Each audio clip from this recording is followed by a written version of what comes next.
जैसे जैसे Indian batters की विकेट गिर रही थी वैसे वैसे पाकिस्तान के फैंस की धड़कनें तेज हो रही थी, क्योंकि आज इंडिया का जीतना बहुत जरूरी था अगर पाकिस्तान को टूर्नामेंट में बने रहना था। लेकिन जब यूएसए ने 110 रन का टोटल बोर्ड पर रख दिया तो सबने कहा कि यार अब मुश्किल हो जाएगी। रीजन बीइंग कि ये पिच 110 लगने पर अभी तक किसी भी ओपोनेंट से चेज नहीं हुई है। इससे पहले सबसे ज्यादा रन चेज पाकिस्तान ने किए थे और वो 106-7 थे। मतलब अब तक किसी ने भी 100 का आंकड़ा पार करा तो वो कॉन्फिडेंट हो जाता है अगर पिच न्यूयॉर्क की है तो। अगर 110 लग गए तो आपने ये तो मान लिया कि कहीं भी 19-20 हुआ तो यूएसए ये मैच लेकर के जा सकता है। जैसे ही शुरू की 2 विकेट्स गिरी उसके बाद लगा कि जी विराट चले गए, रोहित चले गए और कहीं पर भी ये मैच पलट सकता है। और पाकिस्तान की तरफ से खबर आने लगी कि भैया प्लीज प्लीज यूएसए को हरा दो।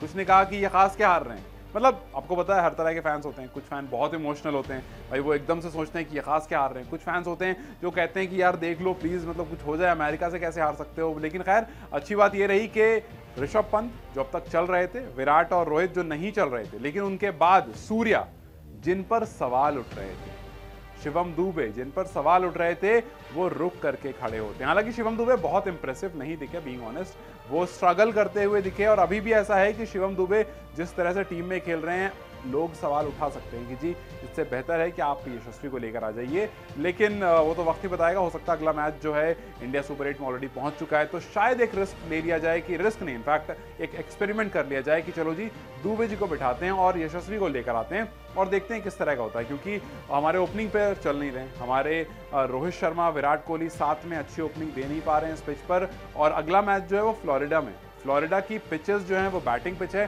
लेकिन वहाँ बारिश काफ़ी हो रही है, तो वहाँ बारिश होना भी पाकिस्तान के लिए थोड़ी सी मुसीबत खड़ी कर सकता है।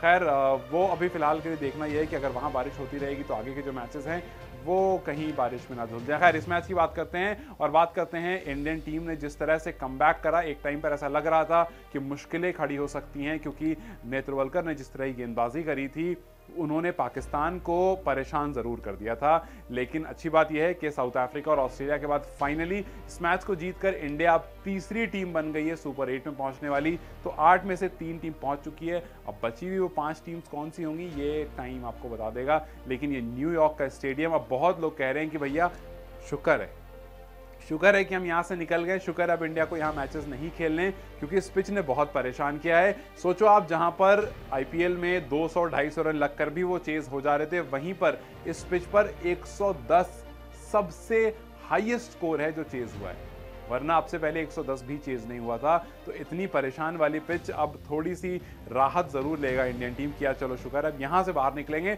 जी जितना प्रमोट करना था कर लिया, ठीक है, यूएसए अच्छी क्रिकेट भी खेल रही है, अमेरिका में प्रमोशन करना था। अब यहां से जब हम निकल करके जाएंगे तो एक चीज ये हो जाएगी कि अब के बाद यूएस जो है और यूएस के जो क्रिकेट बोर्ड है वो थोड़ा सा ज्यादा सीरियसली लेगा कि नहीं जी हमारे पास लड़के तो अच्छे हैं, इनको थोड़ा सा पुश करना पड़ेगा। तो आपका काम हो गया, लेकिन ये पिच ऐसी है जो दूसरों का काम जरूर खराब करके चली जाती। आपको एक बात और बता दूं कि अगर यूएसए ने सुपर 8 में क्वालिफाई कर लिया तो वो 2026 में होने वाले T20 वर्ल्ड कप में ऑटोमेटिकली एंट्री मार देगा। वहां पर उनको क्वालिफायर्स खेलने की जरूरत नहीं होगी। तो खैर यूएसए के लिए एक बहुत बड़ी चीज है, और जब यूएसए अपना अगला मैच खेल रहा होगा तो ये चीज उनके दिमाग में जरूर होगी। खैर रोहित शर्मा के लिए एक और विन आ गई है, लेकिन आज दिन सूर्य कुमार यादव का था। वही सूर्य कुमार यादव जो वैसे तो T20 क्रिकेट में लंबे लंबे छक्के मारने के लिए जाने जाते हैं, तेज रन बनाने के लिए जाने जाते हैं, आज उन्होंने 49 बॉल निपटी की। एक ऐसे पिच जहां पर टफ रन चेज होता है और वहां पर T20 का नंबर 1 बैटर ऐसा लग रहा था जैसे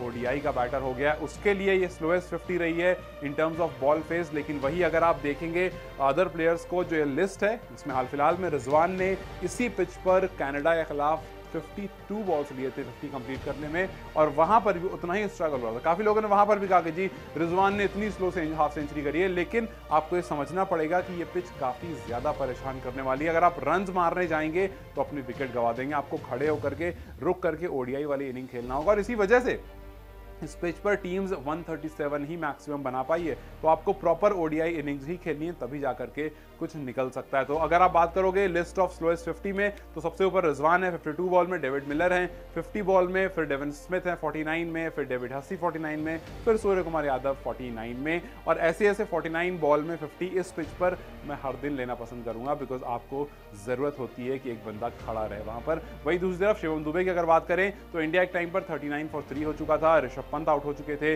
रोहित शर्मा, विराट कोहली जो बड़े बड़े विकेट्स हैं वो गिर चुके थे, लेकिन शिवम दुबे कोशिश करते हैं, खड़े रहते हैं, एक डिफिकल्ट रन चेस पर स्ट्रगल जरूर कर रहे थे, बट अपनी विकेट गंवाने से बच जाते हैं और 35 बॉल में 31 रन की इनिंग खेलते हैं। और कहीं ना कहीं यूएसए का थोड़ा लेजीनेस भी हमारे लिए काम आया, क्योंकि यूएसए ने 5 रन पेनल्टी में गंवा दिए जब वो लगातार तीसरी बार 60 सेकंड्स के बाद में दूसरा ओवर करने आए। तो जो स्टॉप क्लॉक रूल आया था बीच में, जिसका स्टार्ट अभी जस्ट इस वर्ल्ड कप में हुआ है, उसका सिंपल रूल ये था कि अगर आप एक ओवर से दूसरे ओवर के बीच में 60 सेकंड का गैप लेते हो और ऐसा 3 बार हो जाता है, तो तीसरी बार में आपके 5 रन पेनल्टी में डिडक्ट हो जाएंगे। और उस वजह से जब इंडिया 35 रन चाहिए थे इंडिया को 30 बॉल में, तब वो 5 रन डिडक्ट हो जाते हैं, जस्ट बिकॉज यूएसए काफी लेजी था और उस वजह से इंडिया को फिर 30 बॉल में 30 रन करने होते, बट उसके बाद फिर इंडिया जो है वो तेजी से रन बना करके इस मैच को आराम से जीत जाता। वही अगर यूएसए की बात करें तो यूएसए में नेत्रवलकर एक आज का स्टार रहा, जिस तरह से उसने 7 बॉल में रोहित शर्मा और विराट कोहली दोनों की विकेट ले ली। ये वही नेत्रवलकर है जिसने इंडिया के लिए अंडर 19 खेला है, फिर यूएसए चला गया, ऑरेकल में काम करा। आपने उसकी स्टोरी अब तक सुन ली होगी कि भाई क्या जबरदस्त बंदा है, मतलब उसने हर वो काम किए जो एक बच्चे का सपना होता है, जो 90s के किड का सपना होता है कि जी इंडिया को रिप्रेजेंट करूं, इंडिया के लिए खेलूं, या नहीं हो तो फिर बाहर चला जाऊं, यूएस जाकर कुछ अच्छा करूं, किसी अच्छी कंपनी में काम करूं, वहां जाकर कुछ करूं। तो इसने एक अकेले बंदे ने सब कुछ कर लिया। अंडर 19 में इंडिया को रिप्रेजेंट कर लिया, अमेरिका जाकर के अच्छी पढ़ाई करी, नौकरी करी, फिर अमेरिका को रिप्रेजेंट कर लिया, फिर इंडिया जैसी, पाकिस्तान जैसी टीम के सामने गेंदबाजी करके सुपर ओवर में अपनी टीम को बचाया, इंडिया के सामने रोहित और विराट की विकेट ली। तो आज एक वर्ल्ड कप में इस नेत्रवलकर ने बहुत सारे काम कर दिए हैं और अब चर्चा इस वजह से नेत्रवलकर की हर जगह हो रही है। लेकिन चर्चा एक और हो रही है और वो है इंडियन ओपनर्स को लेकर के कि जी क्या रोहित शर्मा और Virat Kohli as an opener सही है या नहीं, क्योंकि अभी अभी एक्सपेरिमेंट हुआ था इस वर्ल्ड कप में और अब तक बहुत अच्छे नहीं दिखे दोनों।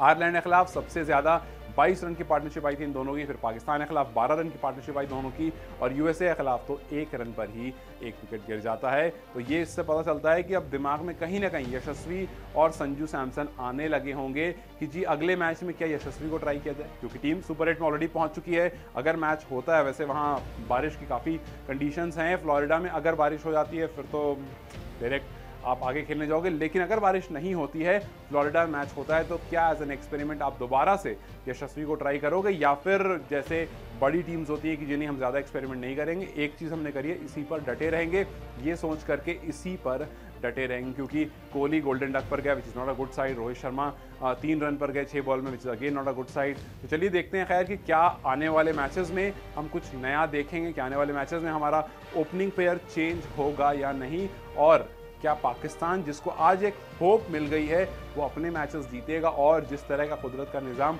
पाकिस्तान को चाहिए, जैसा सपोर्ट पाकिस्तान को चाहिए, क्या वो मिल पाएगा या नहीं। खैर आपको क्या लगता है मुझे अपनी राय कमेंट सेक्शन में जरूर बताएं। वीडियो अगर पसंद आई हो इसे लाइक और शेयर जरूर करें, जाते जाते पेज को फॉलो करते हैं।